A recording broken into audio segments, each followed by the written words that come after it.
इमरान खान साहब का much awaited खिताब जिसका इंतज़ार था वो फाइनली डिलीवर हो गया।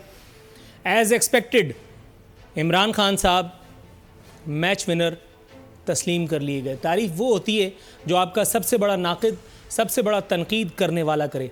इस एतबार से अगर आप देखें तो आज मैं खुद खान साहब की तकरीर पर तालियां बजाने पर मजबूर पाता हूं खुद को। इस एक तकरीर में आपने नाम नेहाद सेकुलर जमहूरिया की और उसके सो कॉल्ड प्रधानमंत्री की ACR जारी की। हालांकि उस तकल्लुफ़ की कोई ज़रूरत नहीं थी, दुनिया को पता है कि वो कितने पानी में हैं। ताहम उसके बावजूद भी खान साहब का ये खिताब, if I am not mistaken, मुझे किसी स्टेट्समैन के करीब महसूस हुआ।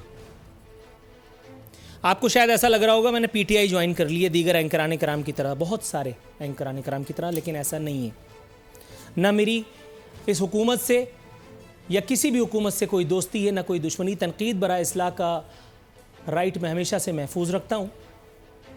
हो सकता है किसी एक बात पर कोई गलत सोच विचार करने पर मजबूर पाए खुद को, ताहम मेरा नुक्ता नज़र कभी भी ह्यूमिलिएशन नहीं होता। खान साहब के इस खिताब पर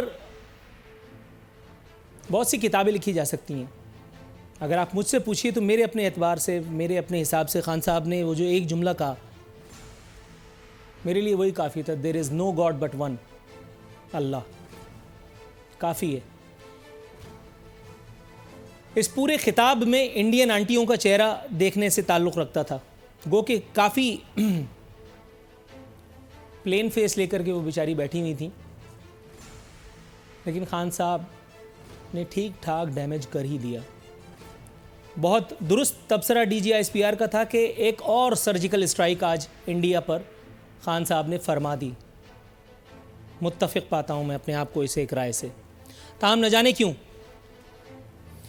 कुछ लोग ऐसे हैं जो इस एक वक्त में भी हुकूमत, खान साहब इस एड्रेस में कीड़े निकालने से बाज नहीं आए।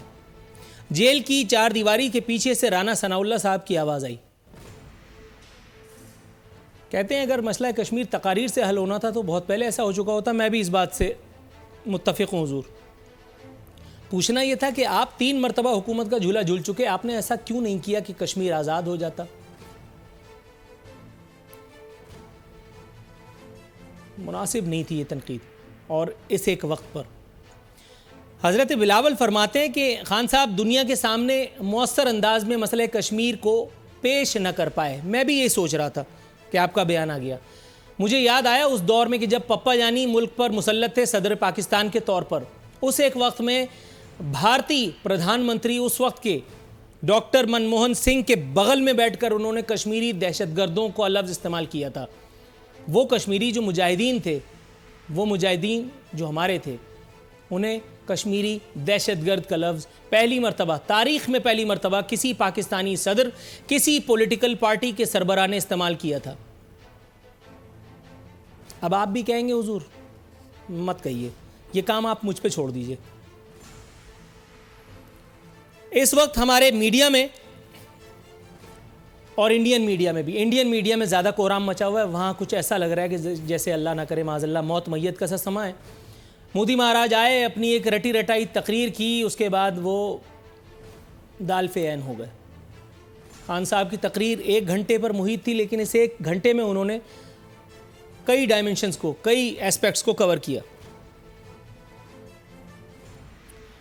मैं यहाँ खान साहब की मिदहत के बाद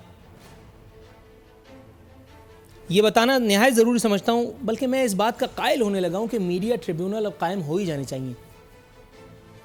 पिछली एपिसोड में मैंने कहा था, मैंने CPNE के हवाले से ये कहा था कि मीडिया इंडस्ट्री जो है वो डट के खड़ी हो गई है और अब मुश्किल लगता है कि मीडिया ट्रिब्यूनल का क़याम जो है वो हो पाएगा। लेकिन अब मुझे लगता है कि मीडिया का एहतसाब ही सबसे पहले ज़रूरी है, इसलिए कि वो मीडिया जो ज़रूरत से ज़्यादा मिदहत और तारीफ़ और तौसीफ़ में हद से ज़्यादा आगे चला जाए, शुबा होना ज़रूर चाहिए कि इनके पेश नज़र एजेंडा है क्या। तजियाकारों और एंकरों की फ़ौज ज़फ़र मौज इस वक्त सुभान अल्लाह माशाअल्लाह करने में लगी हुई है, होनी भी चाहिए, लेकिन एक लिमिट से आगे नहीं। जब तारीफ़ खुशामद में बदल जाए तो इंसान को अलर्ट हो जाना चाहिए। यही काम मैं आज यहाँ करने के लिए आया हूँ। खान साहब, मोहतात रहिएगा, क्योंकि ये वही मीडिया है कि जिसको जनरल परवेज़ मुशर्रफ ने, जिसने इस मीडिया को न सिर्फ आज़ादी दी बल्कि इनमें से बहुत सारे मीडिया ग्रुप ने जन्म ही उसी दौर में लिया। ये मीडिया अपने अन्नदाता, अपने जन्मदाता को ही खा गया। ख्याल कीजिएगा हुजूर, प्लॉट परमिट कोई भी किसी को भी दे सकता है। इनमें से बहुत से ऐसे हैं जिन्होंने पिछले अदवार में भी ये मज़े लूटे। डिस्क्रेशन आपके पास भी बहुत कुछ करने का है। मुझे यकीन है कि आप ऐसा कुछ, कोई ऐसी हिमाकत इंशाअल्लाह ताला आपसे नहीं सरजद होगी, क्योंकि बहरहाल आप एहतसाब का नारा लेकर के आए। वो सारी रॉन्ग डूइंग्स जो पिछली हुकूमतों ने की, मुझे उम्मीद है इंशाअल्लाह ताला आप ऐसा कुछ नहीं करेंगे, और जो कुछ पिछले अदवार में हुआ उस पर भी आप कड़ा एहतसाब फरमाएंगे। मगर हुजूर, ये जो कुछ एंकरान कराम को खिलाफत उस्मानिया का आया नज़र आने लगा है, be extra careful sir, be extra careful. मुतबा नज़र इनके कुछ न कुछ खौफनाक तो ज़रूर है। ये आपको खलीफतुल मुस्लिमीन बनाकर चने की झाड़ पर चलाने की वही कोशिश कर रहे हैं जो इससे पहले ये नवाज शरीफ के साथ कर चुके हैं।